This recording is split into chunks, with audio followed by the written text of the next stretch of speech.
Bonjour tout le monde, une courte capsule pour vous présenter quelques petits détails concernant le tableau périodique. Je ne croirais pas que le tableau périodique est une grande nouveauté pour vous, sauf que, comme je le fais dans les capsules depuis le début de la session, j'essaie de vous indiquer les choses importantes à remarquer pour chacune des sections des notes de cours. Puis ici, mais pour le tableau périodique, il y a deux, trois petites choses qui sont importantes pour la suite des choses, là, surtout dans ce qui s'en vient avec la nomenclature. Donc, être familier avec quelques mots et quelques régions du tableau périodique, ça va vous aider beaucoup pour faire les exercices de nomenclature par après. Éventuellement aussi, là, il y a un devoir à remettre là-dessus.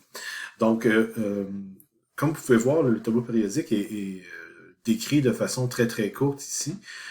Si je prends un tableau périodique en tant que tel pour vous montrer le tout, bien comme vous pouvez voir, en effet, là, le tableau périodique est fait de 7 lignes. Ce tableau-ci, précisément, n'est pas tout à fait complet. Là. Maintenant, le tableau se rend jusqu'à l'élément 118. Mais bon, c'est pas des éléments qu'on utilise souvent, donc c'est pas bien grave qu'ils soient absents ici. Et donc, 7 lignes, et il va y avoir 18 colonnes. Ce qui est important de faire comme différence, surtout, là, c'est, comme vous pouvez voir ici, il y a un escalier qui sépare le tableau périodique en deux grandes familles. Et ça va être très important de faire cette distinction-là lorsqu'on va faire de la nomenclature. Donc, tout ce qui est à gauche de l'escalier dans le tableau périodique, c'est ce qu'on appelle les métaux. Donc, c'est des éléments qui sont métalliques, sauf quelques exceptions sur le bord de l'escalier ici, où est-ce qu'il peut avoir des semi-métaux ou des métalloïdes. Mais pour ce qui est du cours de chimie générale, on va dire que tout ce qui est à gauche de l'escalier va être un métal. Ça va être très important parce qu'il va y avoir une catégorie de composés qu'il va falloir reconnaître et une façon de les reconnaître, c'est la présence d'un métal ou non. Donc, savoir que les métaux sont à gauche, bien, c'est une chose qui est très, très importante. À droite, vous avez les non-métaux, qui sont beaucoup moins nombreux, comme vous pouvez voir là. Donc, les non-métaux, eux, vont faire partie des composés qui sont covalents. En fait, un composé covalent va être un composé qui est fait de non-métaux uniquement. Donc, c'est du vocabulaire que je vais utiliser dans les prochaines capsules et que vous allez voir apparaître dans vos exercices aussi. Là. Donc, je vais tout clarifier ça au fur et à mesure. Mais comme je vous dis, l'important ici, c'est de faire la différence entre les métaux et les non-métaux.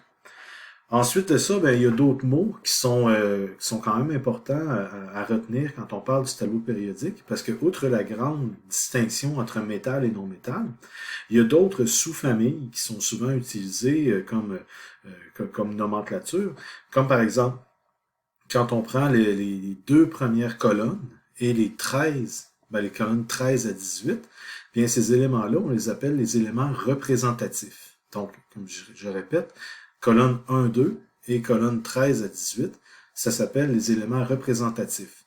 On verra dans le chapitre 6 qu'ils sont représentatifs des propriétés qui sont dues à leur configuration électronique. Donc, c'est pour ça qu'on les appelle représentatifs.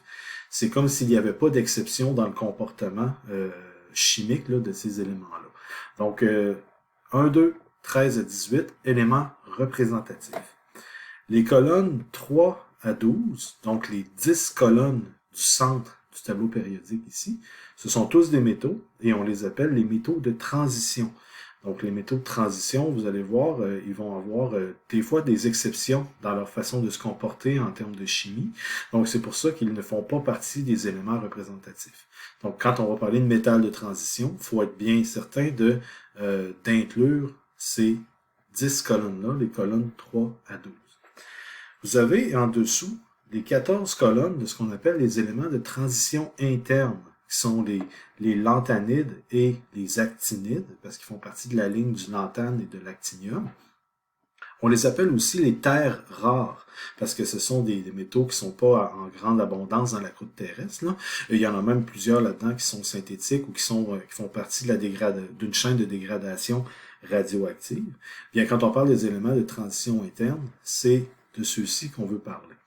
Comme vous pouvez remarquer, ce tableau-là, je l'ai choisi pour vous l'afficher, parce qu'il vous montre bien, il y a comme une scission ici, c'est que les 14 colonnes du bas, en fait, sont inclus ou sont insérés après le numéro 57 et 89 ici.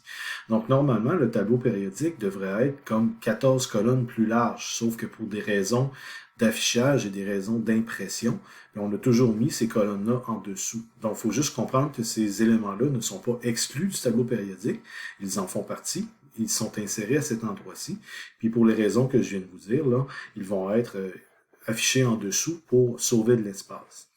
Sinon, ben, une dernière chose que je pourrais dire, c'est que, par exemple, la première colonne, on appelle ces métaux-là les alcalins. L'hydrogène fait un petit peu exception, là, parce que c'est un gaz là, dans ce gang-là. Mais à partir du lithium jusqu'au francium, on appelle ça les métaux alcalins. Dans la deuxième colonne, vous avez les alcalino-terreux. Donc, c'est un autre mot que vous allez m'entendre dire quelques fois. Et de façon assez générale aussi, la colonne du fluor, on va les appeler les halogènes. Et la dernière colonne ici, que vous connaissez probablement, qui sont les gaz rares ou les gaz inertes, qui sont des éléments probablement les plus stables du tableau périodique, parce que leur couche de valence est déjà remplie d'électrons.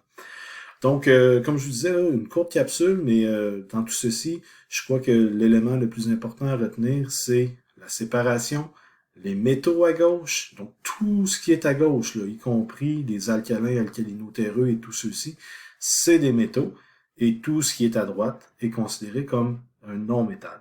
Si vous partez avec ça, le reste devrait aller mieux.